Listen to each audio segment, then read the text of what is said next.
Today, while I am pleased to report that we have continued to see a decline in our active case numbers over the last 5 days, it is important to note that part of this decline has been due to less people presenting for testing, which is not surprising over the holidays. On December 23rd, 1,007 new cases of COVID-19 were identified and 15,585 tests were completed. 30 deaths were reported. On December 24th, 1,191 new cases of COVID-19 were identified and 17,845 tests were completed.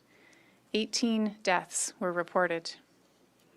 On December 25th, 914 new cases were identified and 14,193 tests were completed.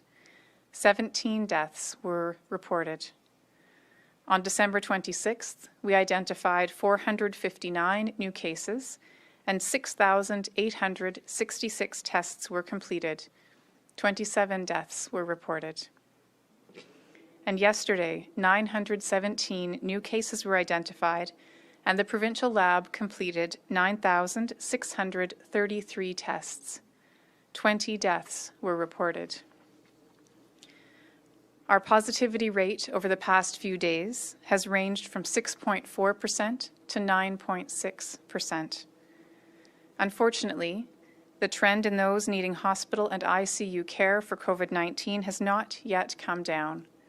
There are 878 people in hospital, including 148 who have been admitted to the ICU. My sympathies go out to those in hospital and to those who are supporting them, both their family and friends, as well as the healthcare workers who have been spending their holidays caring for them. In addition, my deepest condolences go out to the loved ones mourning the loss of those individuals who have passed away over the past 5 days, whether from COVID-19 or any other cause. The 112 total recorded deaths over the last 5 days brings Alberta's total for the COVID-19 pandemic to 1,002. I also want to give particular thanks to Alberta Health Services for continuing to provide healthcare workers with their first shot of vaccine over the holidays. They have been administering shots every day except Christmas Day and will only pause again on New Year's Day.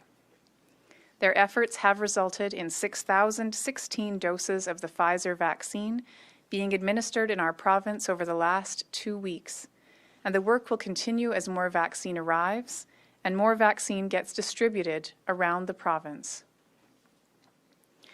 I want to take a moment to talk about what many have read about in the past few days, the variant of the virus that causes COVID-19 that prompted the federal government to stop flights from the UK a little over a week ago. In recent days, British Columbia and Ontario were first to report cases linked to recent travel to the UK that have this variant virus. In Alberta, we have now also identified a single case of COVID-19 caused by this variant in someone who had recently arrived from the UK. The good news is that this individual did everything they were supposed to do, following quarantine and other public health measures, and at this point there is no evidence that there has been any further spread. It is important to remember that the public health measures in place are protective against this variant, and the best thing we can do to protect each other is to follow them. We are watching closely, of course, across the country. We're having conversations with colleagues in all of the other provinces and territories to make sure that we each are informed about what we're seeing and that we're taking a collaborative and coordinated approach to this. What we know right now is there is some evidence that this variant may be more infectious than other strains of the virus, and as a precaution, we're therefore making sure that we're reducing the chance that we could get importation of many of these strains. One of the things that we have done, as you likely know, is we've recommended that anyone who has been in the UK, and as you likely know, there's been an identification of a different variant, but one that has a similar mutation in South Africa recently. And so we are recommending that anyone who has been in the UK or in South Africa in the last 14 days should get a test. And in fact, we've worked with the federal government to get a list of all of those who've been in those places. And Alberta Health Services will be calling all of those individuals to offer them a test. If they consent, then they'll be helped to book that test just to make sure that we're able to pick up if a variant does come in. We've also made sure that when people are coming in, that we are communicating to them if they otherwise would have wanted to participate in our border pilot.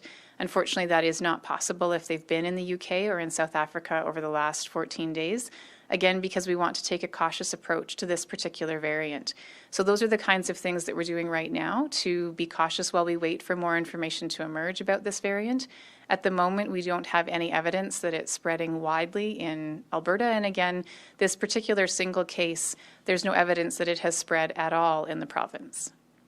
The lower numbers that we've seen, especially the numbers over the past couple of days, are driven in part by less people seeking testing. So we know that over the holidays, fewer people will likely want to go to a testing centre, or perhaps they may delay for a day or two, wait till the holidays are over. And so with lower numbers of people getting tested, of course, that translates into lower numbers of positive cases. We know that our positivity rate over this last 5-day period has been sitting typically between 6 and 7%. Unfortunately, yesterday we did see a jump to over 9% in our positivity rates. So that is somewhat concerning, but could just be a reflection of who is getting tested. And again, perhaps those who are those most highest risk who are going in for testing at this particular time. We also know that things like deaths, hospitalization, ICU, those are what we call lagging indicators, because they do happen at a delay of 1 to 2 weeks after we start to see our case numbers change. So we would expect that those numbers would take longer to start to come down than our case numbers. And you asked about the measures, the restrictions that went into place a couple of weeks ago. I do expect that that is a part of why we're seeing lower numbers, but it will be difficult to know exactly how all of these different pieces are contributing to our lower numbers until we start to see over this week whether our testing numbers go up, whether our hospitalization numbers start to go down. And ultimately, again, it really does depend on all of our actions together, and we are not, unfortunately, out of the woods yet.